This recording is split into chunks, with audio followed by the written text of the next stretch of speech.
J'ai été tellement affamé de Dieu, tellement désespéré de Dieu.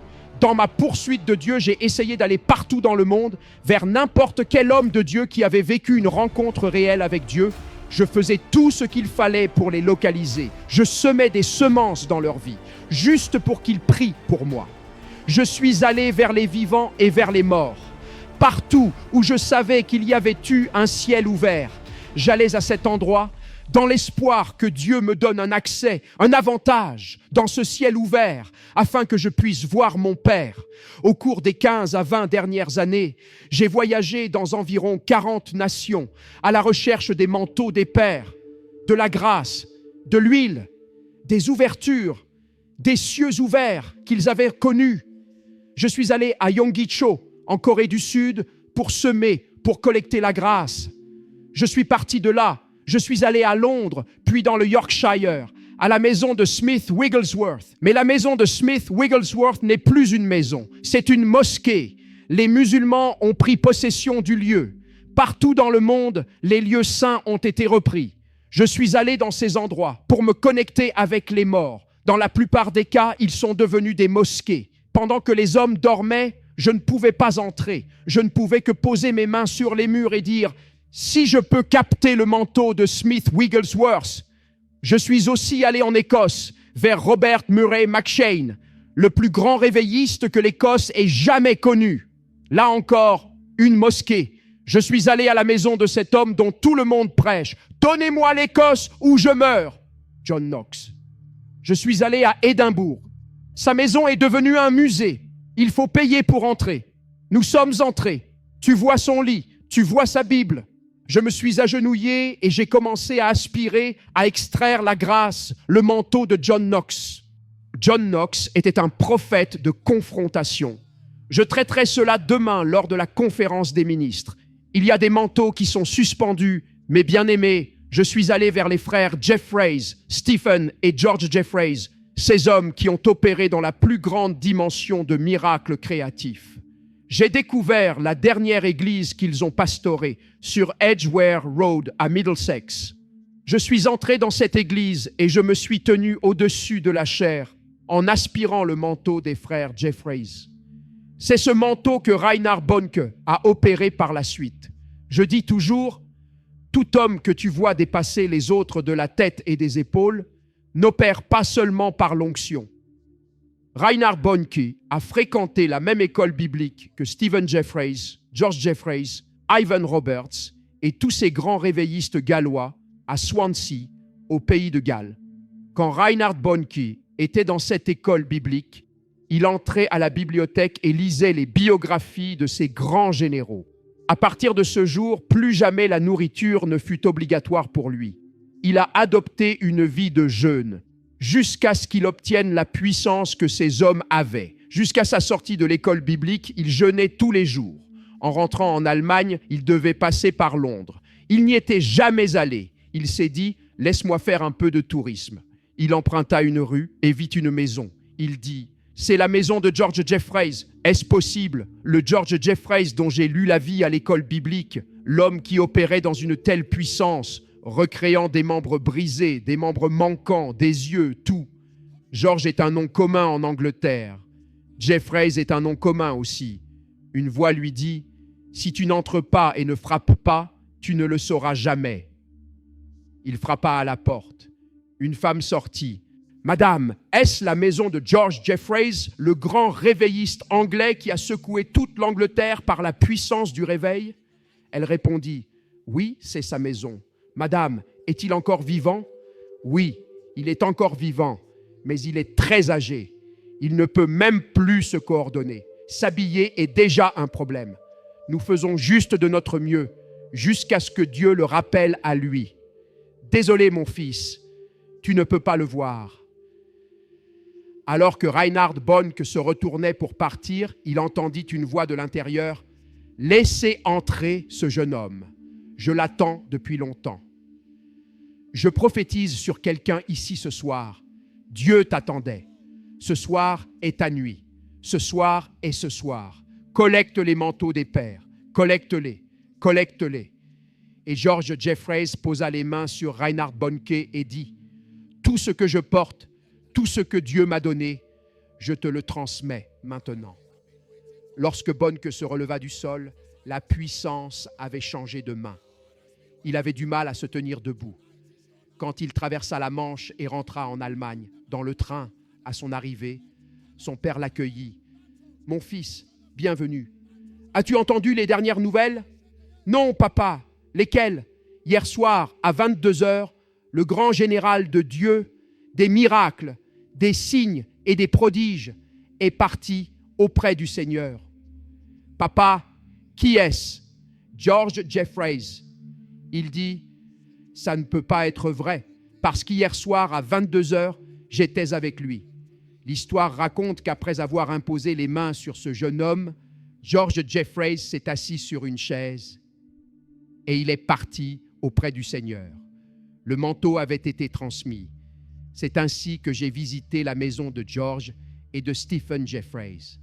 Un jour, alors que j'essayais d'aspirer le manteau depuis la chair, le pasteur est sorti et m'a dit « Que fais-tu dans ma chair ?» Je lui ai répondu « Je cherche Dieu, je cherche les manteaux de ces grands généraux. » Il m'a dit « Il reste encore une descendante, une vieille dame, l'arrière-arrière petite fille. Elle est toujours en vie, elle vit dans un logement social. Je suis allé chez elle, je suis resté assis avec elle pendant 7 heures à parler du réveil. Puis je lui ai dit « Madame, je dois retourner au Nigeria. Pouvez-vous poser les mains sur moi et libérer ces manteaux ? J'ai parcouru le monde pour cela. » J'ai fait la même chose avec Maurice Cerullo. Je suis allé à l'O2 Arena à Londres pour son dernier programme. J'ai semé une semence juste pour qu'il prie. J'ai fait la même chose avec Reinhard Bonnke avant que Dieu ne le rappelle. J'ai vidé mon compte bancaire. Il a imposé les mains. Il a parlé sur ma vie avec chacun des pères, qu'ils soient évêques, apôtres, là où il y avait un débat, là où il y avait Paul, là où il y avait des légendes. J'y suis allé. Je suis tellement affamé. Je suis tellement désespéré de Dieu. Je m'en fiche du prix à payer. Je m'en fiche de ce que c'est. Le jeûne, la prière, peu importe ce que c'est. Je suis prêt. Je suis prêt. Je suis allé en Afrique du Sud chez le prophète Coopers. Le prophète Coopers n'utilise pas le coton. Il utilise des fauteuils roulants et des béquilles. Il a relevé plus de 7000 personnes des fauteuils roulants. Voilà ce qu'on appelle une traction surnaturelle. On dit que tu pousses les gens dans l'eau en fauteuil roulant et qu'ils ressortent de l'autre côté en marchant. Le prophète Coopers. Je suis allé le voir. 2 mois après mon départ, il est rentré à la maison auprès du Seigneur. Et dans la plupart de ces lieux, j'emmenais ma femme avec moi. Je lui disais, « Mon amour, allons-y vite. Nous ne savons pas quand Dieu va rappeler celui-ci. Soyons rapides. Nous allions rencontrer les vivants et les morts. » Je faisais tout cela pour moi-même. Je ne savais pas que Dieu avait un autre plan. Ce n'est qu'après avoir parcouru tous les lieux imaginables, après être allé partout où je pouvais penser aller, que Dieu me parla. Il dit, « Mon fils, ce n'est pas terminé. Tu dois aller collecter tous les manteaux de tous les prophètes de l'Ancien Testament. Jean, Enoch, Moïse, Samuel, Ézéchias, Michée, Jonas, Habacuc, Sophonie, Agé. Va les collecter. » Je dis, « Seigneur, ça me dépasse. Par où commencer ?» Il dit, « Tu iras au mont des Oliviers, tu y resteras 3 jours et 3 nuits et je te dirigerai. » J'ai dit à ma femme, « Bien-aimée, quand Dieu parle comme ça, on obéit. » C'est ainsi que nous sommes allés au mont des Oliviers pour 3 jours et 3 nuits. Le 3e jour, mon guide touristique me dit, « Homme de Dieu, laisse-moi t'emmener au jardin de Gethsémane. » Nous sommes allés au jardin de Gethsémane. Il dit, « Viens te tenir ici. » Je me tins du côté gauche. Il dit, « Regarde là-bas. Voici les tombes des prophètes. Agé est là. Malachi est là.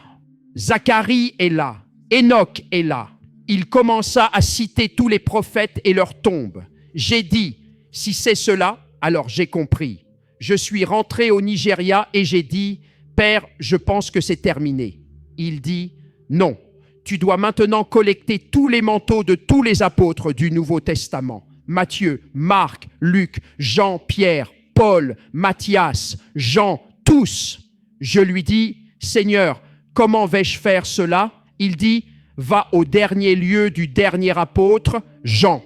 là où il a fini sa course, l'île de Patmos. C'est ainsi que je me suis envolé pour la Grèce. Je suis entré en haute mer pendant 2 jours, jusqu'à la nuit, et je suis arrivé sur l'île de Patmos. Je suis resté là 40 jours et 40 nuits. J'ai localisé la grotte où Jean eut sa rencontre avec Jésus, là où le livre de l'Apocalypse fut écrit. Et là, j'ai aspiré tous les manteaux des apôtres. Je ne le faisais pour personne, même pas pour moi. Quand j'eus terminé, Dieu me dit, « Tu viens de finir la première phase de ton ministère. » J'ai dit, « Seigneur, je suis pasteur depuis 36 ans. Tu appelles ça la première phase ?» Il dit, « Oui, tout ce que tu faisais avant, c'était une préparation. » Il dit, « Tu es maintenant sur le point de commencer ton véritable ministère. » J'ai demandé, « Quel est ce véritable ministère ?» Il dit, « Tu parcourras tout le continent africain. Tu n'auras pas le temps de t'installer. Tu iras de nation en nation parce que le réveil africain est sur le point d'exploser.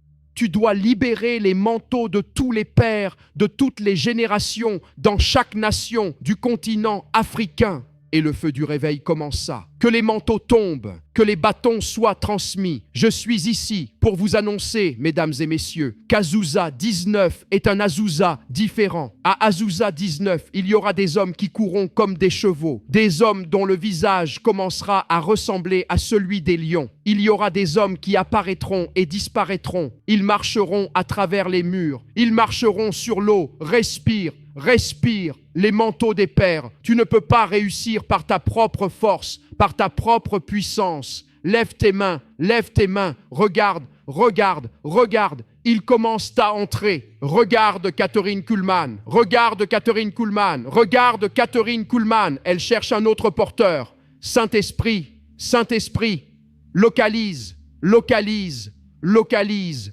Puissance, puissance, puissance. John Alexander Dowie est entré dans la maison. Parle-nous. Aujourd'hui, dans mon hôtel, j'ai entendu quelque chose que je n'avais jamais entendu auparavant. Le Seigneur m'a dit, « Mon fils, ce soir, je restaure les manteaux de l'adoration. » Il dit, « Le manteau de Fanny G. Crosby revient. » Fanny G. Crosby, celle qui a écrit 8500 cantiques, « Blessed Assurance, Jesus is mine. » Oh, what a foretaste of glory divine. Elle a écrit des milliers de cantiques. Le Seigneur dit, son manteau revient avec les manteaux des conducteurs de louanges. Isaac Watts est dans la maison. Il a écrit 600 cantiques. We are marching to Zion. Le manteau de Charlotte Elliott est là. Elle a écrit 150 cantiques.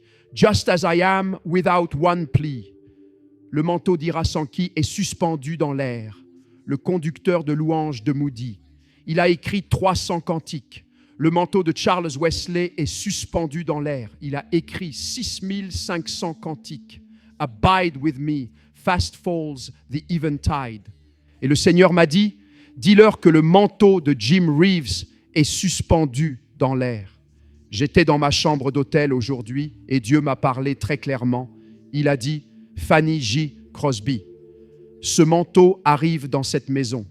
Il y a quelqu'un ici. Tu écriras des cantiques, tu entendras les chants du ciel, puissance, les fondements de tous les grands réformateurs. Les gens ne parlent que de Martin Luther. Mais avant Martin Luther, il y avait John Wycliffe. John Wycliffe est appelé l'étoile du matin de la Réforme. La Réforme est un autre bras du réveil. Ce sont ces hommes qui nous ont donné la Bible. Ils ont été brûlés vifs sur des bûchers. John Huss, Zwingli, Jean Calvin, les réformateurs, ils ont payé le prix pour que nous ayons ce que nous avons aujourd'hui.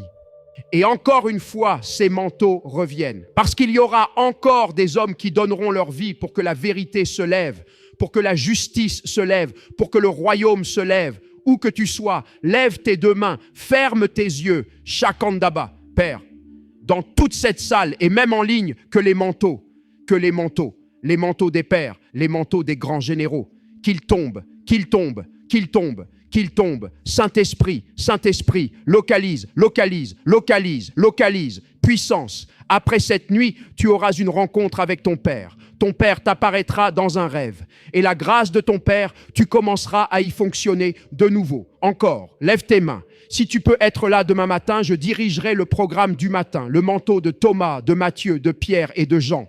Ces 4 manteaux apostoliques. Demain matin, les cieux s'ouvriront. Lève tes mains. Commence à bénir Dieu ce soir.